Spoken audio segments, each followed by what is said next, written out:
رمضان رمضان رمضان يا حبيب رمضان رمضان ليتك دوما قريب.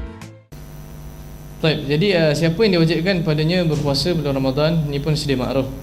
Yang pertama Muslim lah, maksudnya tak harus mereka yang kafir untuk puasa. Yang kedua baligh, akhir baligh. Yang ketiga baligh lah. Yang kedua berakal, tak harus bagi yang gila dan sebagainya. Dan yang keempat suci daripada haid dan nifas. Suci daripada haid dan nifas. Baik, seterusnya siapa yang dibolehkan buka? Ini pun sedia maklum. Iaitu yang pertama musafir lah. Musafir. Bagaimana ayat anda sebut tadi kan, faman syahida minkum asyhara falyasum wa man kana maridan aw ala safarin fa'idatun min ayyamin ukhra. Maksudnya musafir diharuskan berbuka puasa. Dan musafir ni kena lebih daripada dua marhalah lah. Dua marhalah sekarang berapa kilometer? 90. Ada pendapat kata 87. Ada pendapat kata 78. Ikutlah ikhwan nak ikut pendapat mana lah. Ada yang kata kurang lagi, tapi tu mazhab yang tak berapa kuat lah hujahnya. Dan adakah persoalannya, adakah wajib bagi musafir ni berbuka, ataupun dia boleh juga kalau dia nak puasa? Boleh boleh. Berdasarkan hadis daripada Nabi SAW, daripada Aisyah, bahawa dia bertanya kepada Nabi, adakah aku perlu berpuasa sekiranya aku musafir? Maka Nabi kata, in syi'ta fasum wa in syi'ta fa'aftir.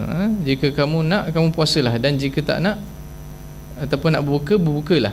Nampak? Jadi hadis ni cukup untuk memberikan ilmu kepada kita tentang puasa ataupun berbuka semasa musafir. Dan ada juga yang pendapat agak bukan ekstrim lah, agak memberi penekanan terhadap gesaan untuk tidak berpuasa, iaitu sebahagian daripada sahabat dan juga tabi'in mengatakan wajib berbuka ketika bermusafir. Sebab apa? Berdasarkan hadis fa'idatun min ayyamir ukhar tu, maksudnya man kana minkum maridan aw ala safarin, maka dia mengambil hadis ayat ni, maka dia mengatakan berdasarkan ayat ni maka umat Islam kena ambil kena puasa.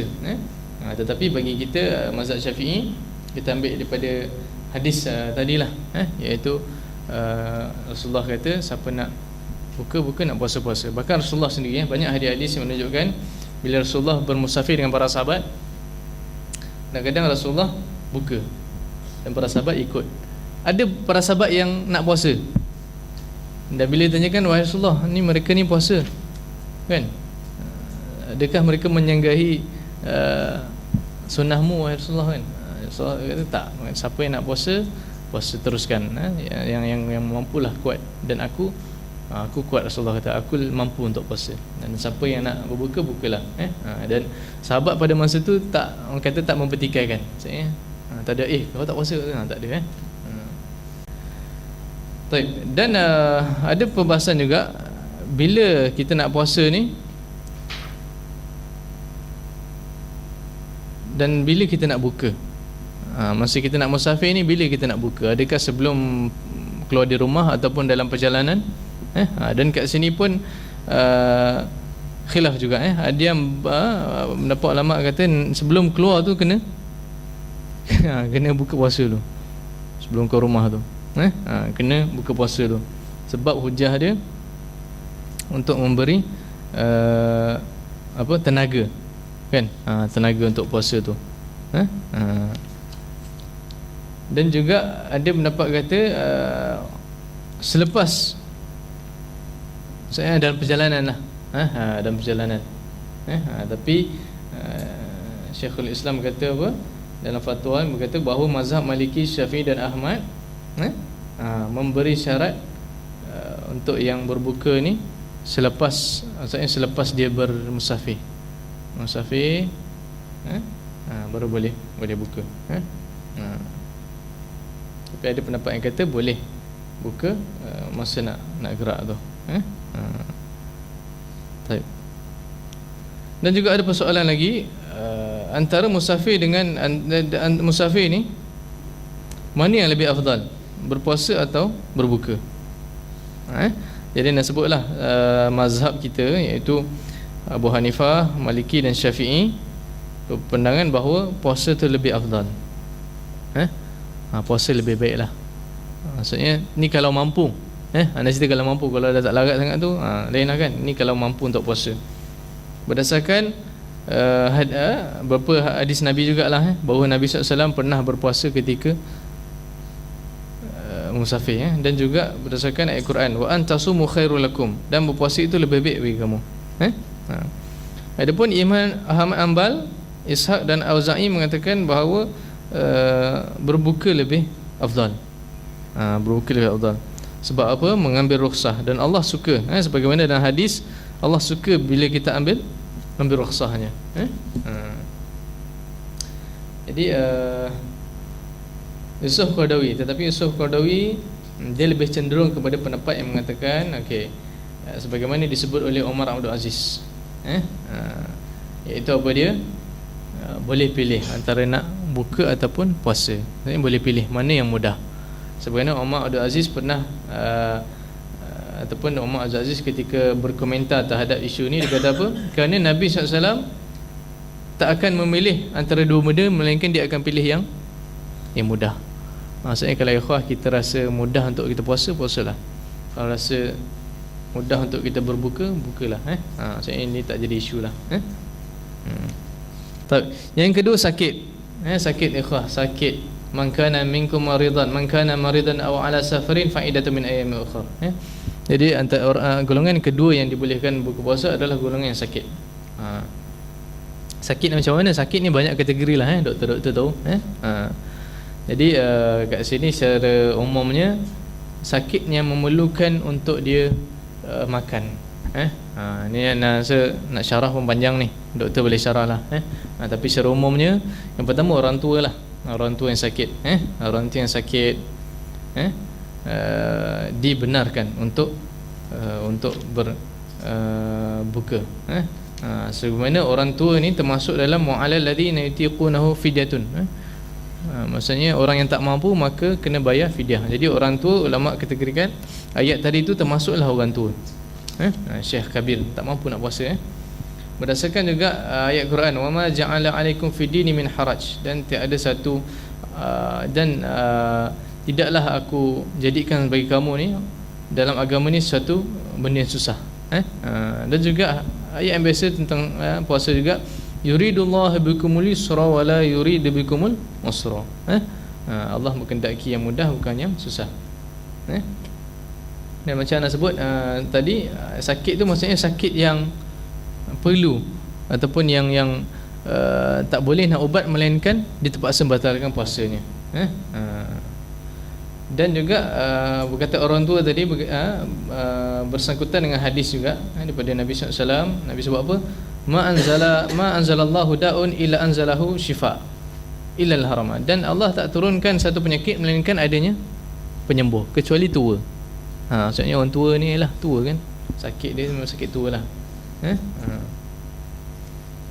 Baik.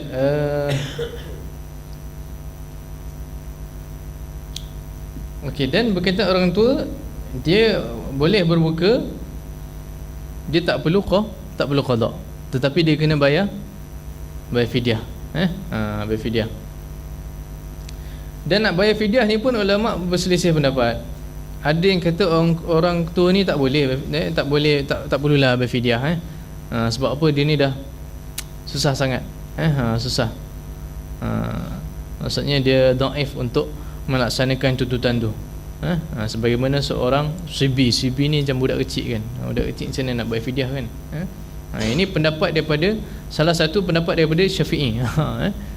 Bukan keseluruhan. Salah satu pendapat daripada mazhab Syafi'i, Imam Malik dan juga Ibn Hazm. Ibn Hazm ni mazhab Zahiriyah. Dan jumhur ulama kata apa? Oh, kena bagi juga, kena fidyah juga. Dia wajib kepada orang tua ni yang tak boleh nak puasa, tak perlu qada, bayar fidyah aja. Bayar fidyah. Ini pendapat majoriti ulama. Ya. Dan fidyah ni apa maksud fidyah, ikhwah? Ikhwah pernah bayar fidyah tak? Sekat ni tak pernah. Alhamdulillah. Cuba pernah tak pernah. Alhamdulillah. Fidyah ni maksudnya memberi makan kepada orang miskin ataupun fakir lah.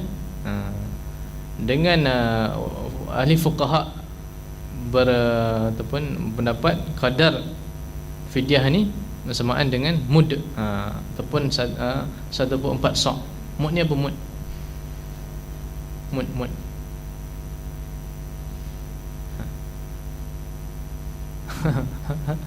Tak pernah dengar mud? Yang ikhwan biasa dengar apa? Tak dalam bahasa Melayu berkaitan fidyah ni. Cupak. Tahu. Dia mud ni cupak lah kan. Anda tak tahu cupak tu besar mana. Ada yang dapat seanak belajar lah, ada yang mengatakan cupak ni macam ni je, satu cupak. Ada yang kata cupak tu dalam satu hadis tu yang mana cupak ni macam gayung yang kita mandi tu. Maksudnya besar sikit lah dia ni kan. Jadi berapa cupak kena ada? Sehari cupak lah. Berapa kita tinggal? Berapa hari kita tinggal? Cupak lah. Okey.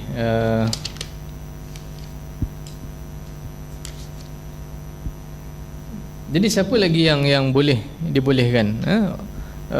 Wanita yang hamil lah. Wanita yang hamil. Yang hamil dan dia takut jika dia berpuasa akan menyebabkan kemudaratan kepada diri dia ataupun kepada kandungan dia. Kat sini pun ada perbahasan. Waktu kalau ada akhwat bolehlah berkomentar. Baik, qada Ramadan. Okey, qada Ramadan,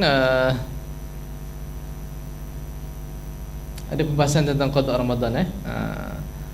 Maksudnya qada kepada orang-orang yang tadilah, kepada yang sakit, yang musafir,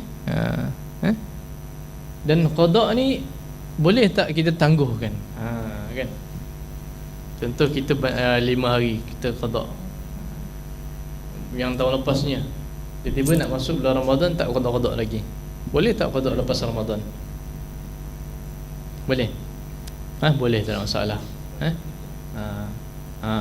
Ada pendapat kata bayar fidyah, tapi ada pendapat kata tak boleh bayar fidyah, tapi dia maksudnya dia mengurangi hak-hak Allah lah. Mengurangi hak-hak Allah.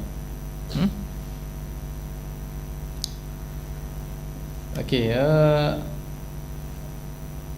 satu hadis, anda ambil satu hadis daripada Aisyah, bahawa Aisyah berkata, kana yakunu alayya asyam min Ramadan. Aku ni ataupun aku pernah tak berpuasa pada bulan Ramadan, dan aku tak mampu untuk menggantinya melainkan pada bulan Syaban. Maksudnya Aisyah menggantikan Ramadan yang lepas tu dah nak apa? Dah nak hujung-hujung dah kan, dah nak Ramadan yang selanjutnya. Maka kat sini hadis ni digunakan hujah bahawa tak berdosa orang yang mentakhirkan ataupun melanjutkan qadanya tu. Kenapa? Wujub al-qada' ala tarakhi. Kerana apa? Qada' tu wajib dilunaskan mengikut tempoh-tempoh. Maksudnya tak boleh on the spot lah. Qada' terus bayar kan. Maksudnya boleh ditangguhkan. Tapi macam Cikgu Mail cakap tadi, jika dah lepas setahun, dan tanpa keuzuran pula. Kalau ada keuzuran tak apa. Kalau maksudnya dah tiba nak Ramadan ni pun tak mampu lagi nak puasa, tak apa. Tapi jika tak mampu, Ataupun jika mampu tapi sengaja tak nak puasa ataupun tak nak qada balik, maka kena bayar fidyah. Ini pendapat daripada Malik, Thauri, Syafi'i, Ahmad dan selainnya. Qada kena qada juga. Jika mampu. Kalau orang tua kan tak mampu nak suruh qada macam mana? Susah juga kan. Ataupun hamil je, kerja dia asyik hamil je kan. Susah juga orang yang hamil ni. Ada perbahasan lah di situ. Dan siapa yang mati tapi tak sempat qada, mati tak sempat qada, jadi boleh tak waris tu menggantikan qadanya? Boleh tak? Ada dua pendapat yang utama juga. Ada yang kata boleh. Maksudnya wali apa, wali ni apa, waris lah. Warisnya boleh menggantikan. Sebagaimana hadis daripada Bukhari dan Muslim. Hadis marfu' ni, hadis marfu'. Man mata wa alaihi siyam sama anhu waliyu. Siapa yang mati dan ada padanya puasa, maka wajib ke atas walinya. Walinya. Itu pendapat pertama. Pendapat yang kedua kata tak perlu qada tapi hanya perlu bayar fidyah. Bayar fidyah. Pendapat kedua ni. Ada dua pendapat utamalah. Okey, perkara yang membatalkan dan tidak membatalkan puasa. Ini secara lajulah. Okey, yang pertama, puasa ada dua rukun, menahan diri dan niat. Jadi niat ni penting. Dan perbahasan tentang niat ana sebut jugalah sikit. Bila wajib, bila kita nak niat puasa ni. Ada jumhur ulama kata wajib mula niat puasa masa malam tu, sebelum terbit fajar. Wajib. Sebelum kita, orang kita ni biasa niat masa bila? Sahur kan? Sahur. Betul lah, itu jumhur lah. Ada pendapat kedua mengatakan tak apa, boleh. Sehingga waktu separuh siang. Maksudnya daripada mula malam tu ke sehingga separuh siang tu boleh lagi. Dapat ketiga kata kalau sunat, solat sunat tak apa separuh siang, tapi yang kalau yang wajib ni puasa Ramadan ni kena sebelum terbit fajar lagi. Dan pendapat yang keempat kata ada lagi. Yang keempat kata tak perlu siap malam, cukuplah kita apa, ambil sebulan terus. Ambil niat, ya Allah aku nak puasa sebulan ni. Dan ada pendapat kata tak perlu puasa. Tak perlu puasa, tak perlu niat. Tak perlu niat. Sebab apa? Sebab dah bulan Ramadan ni memang kita akan menahan diri daripada lapar dan dahaga. Tapi Sukhadawi lebih cenderung kepada pendapat mana? Innamal a'malu binniyat. Maksudnya kena niat. Sama ada niat siap hari ataupun sebulan terus, tapi kena niat. Niat tu yang kita tahulah, tak akan ada pahala tanpa niat.